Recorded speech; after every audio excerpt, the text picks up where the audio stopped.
Estadão Notícias. Em 2001, quando fundamos a XP Investimentos, a economia não ia bem. Tivemos até que vender o carro para não fechar a empresa. Com muito trabalho, agora somos uma das maiores instituições financeiras do país.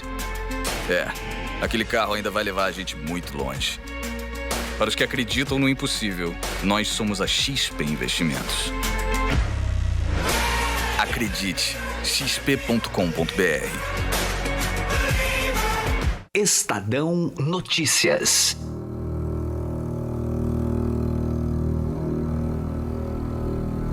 O ano de 2020 já inicia sob forte tensão internacional. Tudo começou na última sexta-feira, dia 3, quando os Estados Unidos empreenderam um ataque no aeroporto internacional de Bagdá, no Iraque. A ofensiva tinha como um dos alvos o principal comandante militar do Irã, o general Qasem Soleimani, que acabou morrendo. Desde então, os dois países vêm ampliando suas ameaças. O país persa fala em vingança implacável. Já o presidente Donald Trump disse que os Estados Unidos já possuem 52 alvos para futuros bombardeios no Irã. O número 52 é uma referência direta aos funcionários da embaixada americana em Teherã que foram feitos reféns em 1979, no auge da Revolução Iraniana. A escalada de tensão já vem causando uma série de consequências, entre elas o aumento do custo do petróleo, o que afeta grande parte das economias do planeta, inclusive a do Brasil. A crise poderá acabar em guerra? Será um conflito apenas regional ou com maiores proporções? Qual é o real poder de fogo do Irã? Trump precisa de uma guerra às vésperas da disputa eleitoral? A edição de hoje do podcast discute esses assuntos com dois especialistas. O repórter especial aqui do Estadão, Roberto Godoy, especialista em estratégias militares e defesa, e também o colunista Lorival Santana. Comecemos pelo Godoy. Pedi inicialmente para ele explicar aqui para a gente um pouco mais da origem do general que foi morto pelos Estados Unidos, Qasem Soleimani. O Qasem Soleimani, general, não era nem de longe um primor de caráter, certo? Ele está envolvido em operações militares no Irã desde o começo dos anos 80, quando ele era um jovem oficial da Guarda Revolucionária, migrou das Forças Armadas Regulares para a Guarda Revolucionária, né, que era então muito recente. Vamos lembrar o seguinte: a queda da monarquia, a queda do Shah do Irã, do imperador, do último imperador, né, o Reza Pahlavi, tinha sido apenas em 1979. Aí logo em seguida o Ayatollah Khomeini, que não se sentia seguro com as Forças Armadas regulares, porque elas eram muito, muito influenciadas pelo Reino Unido e pelos Estados Unidos, principalmente pelos Estados Unidos. Então ele criou a Guarda Revolucionária, que era como se fosse uma guarda, como ela funciona até hoje dessa maneira, ela é uma espécie de garantia, é um exército paralelo, veja, é um exército mesmo, são forças armadas mesmo, no sentido mais completo. Tem aviões próprios, tem navios próprios, tem, enfim, controla os mísseis, né? Tem tropas de elite, enfim. E ela foi criada lá no comecinho dos 80, já com a participação do então jovem oficial, né, Qasem Soleimani. Ele nunca mais saiu da Guarda Revolucionária e nunca mais ele nunca atuou em qualquer outra área que não fosse o setor militar. Estamos ouvindo Roberto Godoy analisando um pouco mais os diferentes aspectos da crise envolvendo Estados Unidos e Irã. Desde que o ataque ocorreu na última sexta-feira, se discute as motivações para a ofensiva que resultou na morte do general Qasem Soleimani, considerado um herói no país. O governo norte-americano diz que ela foi necessária para frear as diversas ações que ele estaria planejando contra cidadãos americanos. Para Roberto Godoy, há de fato inúmeras razões que justificam o ataque. Ainda assim, regras teriam sido quebradas. Você está dizendo que os Estados Unidos quebraram protocolos, é isso? Quebraram o protocolo internacional fortemente. Como assim? Ora, em 2003, quando houve a Segunda Guerra do Golfo, quando Saddam Hussein caiu, o Iraque é um país invadido e os Estados Unidos uma força vencedora. Eles próprios criaram primeiro um governo provisório, reconheceram esse governo, Fizeram todo o lobby nos diversos colegiados internacionais, a começar da própria ONU, né, para que esse governo provisório fosse reconhecido, ou seja, a soberania restabelecida, e agora eles próprios quebram. Sob um argumento difícil de definir, que era, olha, ele estaria organizando atentados e preparando atos de agressão a cidadãos, interesses, instalações americanas, aonde não se sabe, lá mesmo, enfim, ficou uma coisa meio... Tudo isso está um pouco nebuloso. Eu não estou achando que não é verdade. Claro que não. Se alguém tem informação nesse mundo, isso é os Estados Unidos, entende? Quer dizer, mas eu não sei se a resposta era essa. Perguntei também para o Godoy sobre as possíveis retaliações que estão no radar do governo do Irã a partir de agora e que têm sido propagadas na retórica dos líderes. Quando elas poderiam ocorrer e com qual grau de destruição, ou ficaria mesmo só no campo verbal? Diferentemente do que disse o presidente Trump, que o Soleimani era odiado em seu próprio país, 1 milhão de pessoas no velório do cara, né? Não é bem assim, né? Ali em Teherã, e você via nitidamente as pessoas estavam realmente comovidas, né? Ele é um herói. No país dele, para quem não... Digamos o seguinte, quem era o inimigo, ou era considerado um inimigo, ainda que não fosse, mas vamos imaginar, as pessoas digamos, a grande massa popular, a população, maior parte dela e tal, tinha o Qasem Soleimani como um herói nacional, um herói militar, né?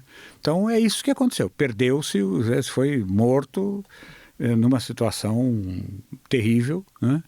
Um herói militar. Então, a resposta tem que ser nessa medida, porque aí vamos entender um pouco de como funciona a questão do poder naquela região. No Oriente Médio, poder é uma coisa que você, com exceção de Israel, né? Poder é uma coisa que você toma e mantém com você pelo maior tempo que você puder. Até que alguém também vá lá e tome de você. Então, tanto os ayatolás como o próprio governo precisam dar uma demonstração de força. Agora, como será isso? Difícil estabelecer num momento. Desde que a crise se intensificou, há quem enxergue um foco de um conflito de proporções globais. Seria possível de fato? Eu recebi centenas de manifestações mesmo, aqui no jornal, de pessoas me perguntando basicamente o seguinte: vai ter uma terceira guerra mundial? Não. Não, claro que não. Criou-se um pouco essa previsão alarmista de fato. Porque, primeiro, vamos pensar o seguinte: o que é uma guerra mundial? É o planeta em conflito, né? A última vez que isso aconteceu nessa escala, ou numa escala próxima disso, foi na Segunda Guerra Mundial. Veja, é tão antiga quanto 1939, quando ela começou, e 1945, que foi quando terminou, né? Quer dizer, então, até a maneira de fazer a guerra mudou. Quer dizer, então, nunca mais a gente vai ver aquelas guerras, tropas que se movimentam, que ocupam um outro território. Isso acabou. Quer dizer, não que não haja ocupação, mas não é mais essa coisa de você mandar milhares de soldados para algum 100 mil, 200, como aqui no Dunkirk, né? Aquele filme, que você tem 300 mil pessoas tendo que ser evacuadas de uma praia ou coisas assim, de uma região. Quer dizer, não é bem assim que funciona, né? Mais as guerras tecnológicas, veja, o próprio ataque ao general deixou isso claro, foi um ataque tecnológico, né? O sujeito que comandou o ataque estava numa base no interior dos Estados Unidos, provavelmente ao pé das Montanhas Rochosas, no estado de Nevada. Quer dizer, o que ele deve ter feito naquele dia? Saiu de manhã, tomou café da manhã com a família e tal, aquele negócio, deixou as crianças na escola, foi lá, sentou, comandou um drone, matou o general, voltou para casa, jantou e tal. Ou seja, as guerras modernas são feitas assim. Além do que, imagine o tamanho da negociação bilateral, depois multilateral, entre grupos, essa coisa toda que você precisa ter para compor uma coalizão capaz de fazer enfrentamento por blocos, enfim, impensável, né? Uma guerra regional? Provável. Onde seria? Provavelmente o campo de batalha é o Iraque. O Iraque. Né? Essa decisão do parlamento iraquiano, ainda precisa ser ratificado pelo próprio governo, né, de expulsar as tropas americanas, já é um temor em relação a isso? De que um o país temor em relação à se retaliação. torne um palco de um conflito sim, regional? Da retaliação iraniana. Porque, veja, a força iraniana, eles têm 1 milhão de homens em armas. Tem quase o dobro disso numa reserva que eles chamam o mundo conhece, né? Tecnicamente é chamada reserva de 48 horas, ou seja, você convoca e o sujeito se apresenta em 2 dias. Tem uma força de mísseis muito grande, tem investido nisso. Digamos assim, não se brinca com eles, tá? E tem uma coisa que absolutamente tem que ser considerada o tempo todo, que é o seguinte, uma convicção de que estão certos. Este foi Roberto Godoy, repórter aqui do Estadão, especializado em defesa e estratégias militares. Também bati um papo para a edição de hoje do podcast com o nosso colunista aqui do Estadão de Internacional, Lorival Santana, que analisou não só as causas para o ataque americano, como explicou um pouco mais sobre a decisão do Irã em enriquecer livremente o urânio a partir de agora. Tudo bem, Lorival? Obrigado por nos atender. Tudo bem, Emanuel. Um grande prazer falar com você e com seus ouvintes. Em primeiro lugar, Lorival, gostaria de te ouvir sobre o ataque dos Estados Unidos, né, que acabou resultando na morte do general Qasem Soleimani. Se ele foi precipitado, se os Estados Unidos não mediram as consequências desse ataque. Como é que você avalia, Lorival? Emanuel, eu acho que esse ataque é uma consequência do que vinha acontecendo desde abril de 2018, quando o presidente Donald Trump, cumprindo uma promessa de campanha, rompeu o acordo nuclear com o Irã. A partir daí, o presidente Trump impôs sanções comerciais contra o Irã entre maio e novembro de 2018, né? Foram sanções que foram se acumulando, que foram sendo ampliadas, com o objetivo de quebrar a espinha dorsal da economia iraniana e, portanto, do regime. A expectativa dele, assim como ele pensou em fazer com a Venezuela também, era que a população derrubasse o regime, né? A outra promessa importante de campanha do Trump é não se envolver numa guerra, era retirar os Estados Unidos das guerras que eles estavam envolvidos, porque os americanos estão cansados de guerra. Então agora ele tenta se equilibrar entre esses 2 compromissos. De um lado, afastar-se do Irã, aumentar a pressão sobre o Irã, e de outro lado, não se envolver no conflito. Então, por isso a estratégia dele era derrubar o regime por meio de sanções econômicas. Isso não deu certo, não aconteceu até agora, pelo menos. O regime tem uma capacidade de reprimir as manifestações com muita violência, muita ferocidade, né? E existe muito descontentamento no Irã. Eu estive lá 4 vezes, a última vez estive no início do ano passado, do ano retrasado, no início de 2018, em abril de 2018, e vi esse descontentamento, mas o regime é muito repressivo. E aí o Irã foi aumentando o custo dessas sanções para os Estados Unidos. As sanções realmente complicam muito a vida do regime. O que as minhas fontes no Irã me dizem é que a classe média está desaparecendo, o poder de compra da população está caindo demais, porque não entram dólares no país e, portanto, ele não consegue importar quase nada, né? Porque ele não vende o seu petróleo por causa das sanções americanas. E aí, como que você aumenta o custo dessas sanções? Com ataques militares. Então, o Irã, em junho, derrubou um drone americano, atacou 2 petroleiros da Arábia Saudita, um dos Emirados Árabes Unidos e um da Noruega, todos aliados dos Estados Unidos. E em setembro fez aquele ataque impressionante contra a principal refinaria e o principal campo de petróleo da Arábia Saudita, né? E os Estados Unidos assistiram a tudo isso sem reagir.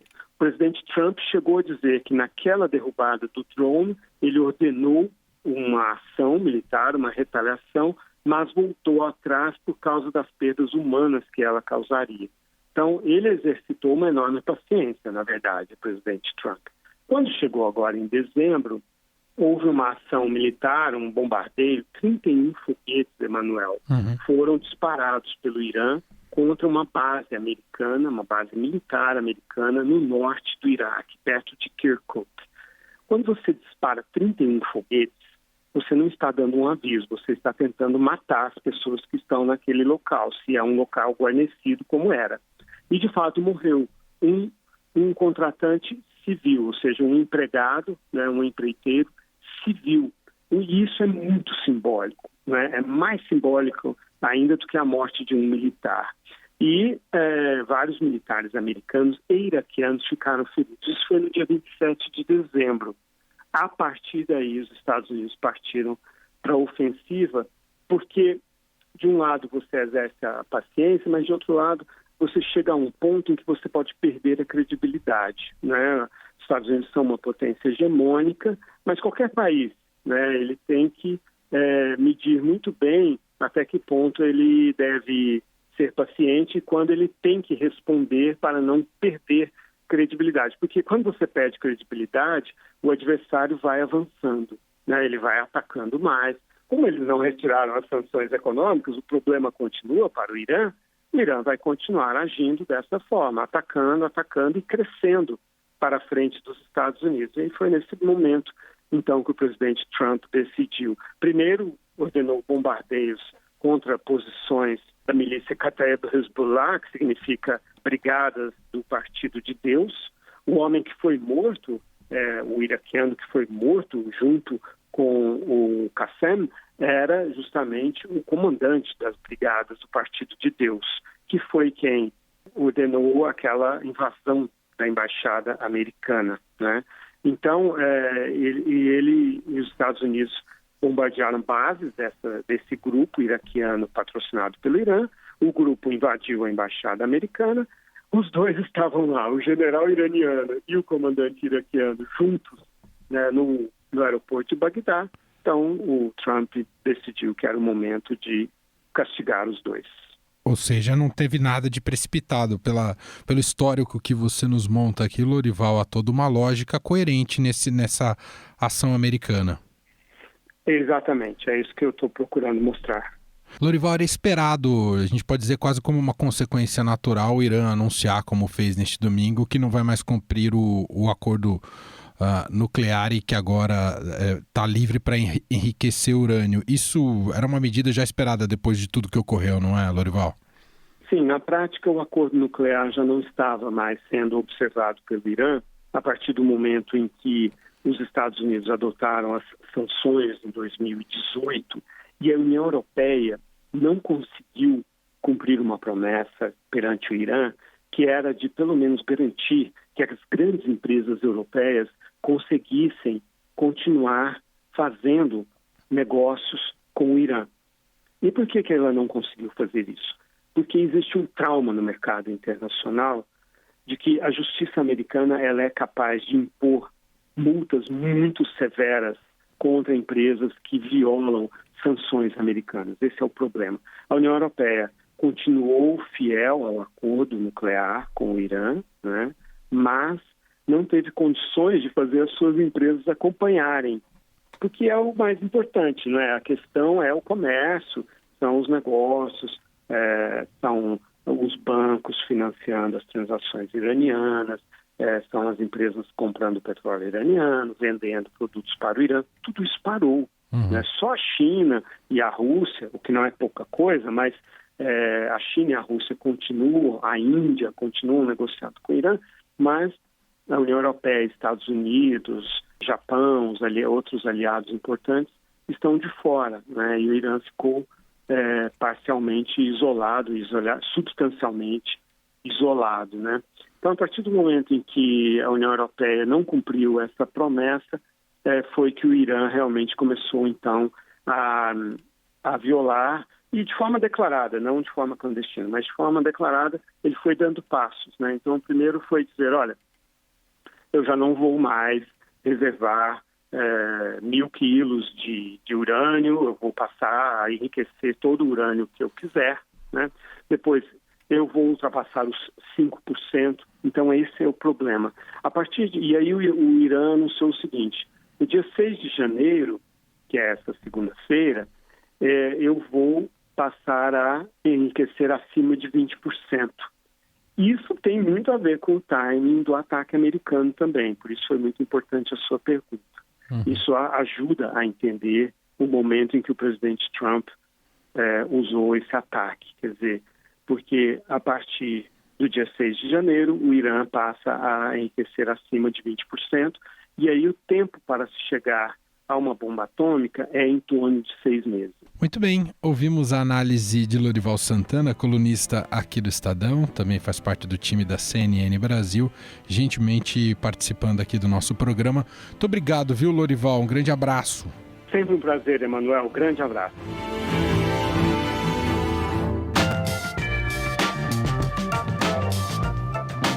O Estadão Notícias desta segunda-feira vai ficando por aqui. Contou com a apresentação minha, Emanuel Bonfim, e montagem de Nelson Volter. O diretor de jornalismo do Grupo Estado é João Fábio Caminoto. Mande seu comentário e sugestão para o e-mail podcast@estadão.com. Um abraço para você e até mais. Estadão Notícias.